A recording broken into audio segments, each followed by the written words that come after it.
నరేంద్ర మోదీని ఇంతకుముందు ఏ విధంగా అయితే నార్వేలో అటాక్ చేశారో మీడియా ద్వారా, ఇప్పుడు అదే విధంగా న్యూజిలాండ్లో కూడా అటాక్ చేశారు.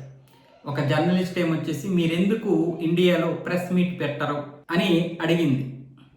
వాస్తవంగా ఇది ఒక అంటే మీడియాని ఏదైనా సరే అడగొచ్చు, మీడియాకి ఆ స్వేచ్ఛ ఉంది, దాని తప్పేం లేదు. కానీ ఒక అటాక్ అంటే అసలైనటువంటి విషయాలను పక్కన పడేసి కావాలని ఏది అడిగితే ఇబ్బంది పడతారు, దేని గురించి మాట్లాడితే భారత ప్రజలు అలాగే ఆ దేశ ప్రధాని ఇబ్బంది పడతారు అని కొంతమంది పనిగట్టుకుని మరి అడిగేటటువంటివి ఉంటాయి కదా, అదే విధంగా ఇప్పుడు అడుగుతున్నారనమాట.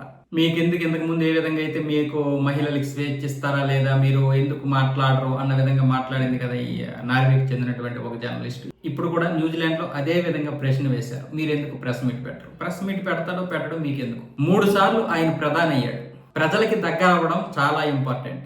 ఏ ప్రధాని ప్రజలకు తెలిసేవాడు కాదు, కానీ ఈ రోజు నరేంద్ర మోదీ అందరికీ తెలుస్తున్నాడు. అంటే మారుమూల గ్రామాలైనటువంటి పల్లె ప్రాంత ప్రజలకి అసలు ప్రధాని ఎవరో రాష్ట్రపతి ఎవరో తెలియదు మామూలుగా.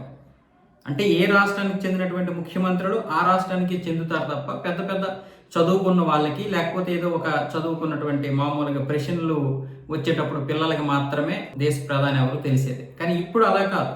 నరేంద్ర మోదీ ప్రతి ఇంటికి వెళ్ళిపోయాడు, ప్రతి ఇంటితో మమేకమయ్యాడు. సభలు సమావేశాల ద్వారా అందరికీ దగ్గర అవుతూనే ఉన్నాడు. ఇంతకుముందు ఏదైతే స్వతంత్రం రాకముందు అమాయకమైనటువంటి ప్రజలు ఉన్నప్పుడు ఒక ఎక్కువ కాలం కొనసాగినటువంటి ప్రధాని నెహ్రూ గారి రికార్డు ఉందో, ఇలాంటి సమయంలో కూడా ఇంత పోటీతత్వంలో కూడా ఎక్కువ కాలం కొనసాగినటువంటి రికార్డు నరేంద్ర మోదీ గారికి ఉంది. ప్రజలకు దగ్గర అవ్వడం కంటే ఇంకేం కావాలి. ఆయన ఎందుకు ప్రెస్ మీట్ పెట్టడో, ఎందుకు ప్రెస్ మీట్ పెడతాడో అది అంత వేరే. కానీ కావాలని అటాక్ చేసినటువంటి విషయం మనకి స్పష్టంగా తెలుస్తోంది. ఈ మీడియా అడిగినటువంటి ప్రశ్నలకి, పనికిరాని అన్ని ప్రశ్నలకి సమాధానం చెప్పాల్సిన అవసరం ఏముంది? ఆయన పనులు సమాధానం చెప్తున్నాయి, వాళ్ళు చేస్తున్నటువంటి అభివృద్ధి సమాధానం చెప్తోంది. అవే ఓట్లే ఇస్తాయి. ప్రెస్ మీట్ పెట్టడం పెట్టకపోవడం కంటే కూడా ప్రజలకి దగ్గర అవ్వడం అవ్వకపోవడం అనేది చాలా ఇంపార్టెంట్. అది చాలా కీలకం.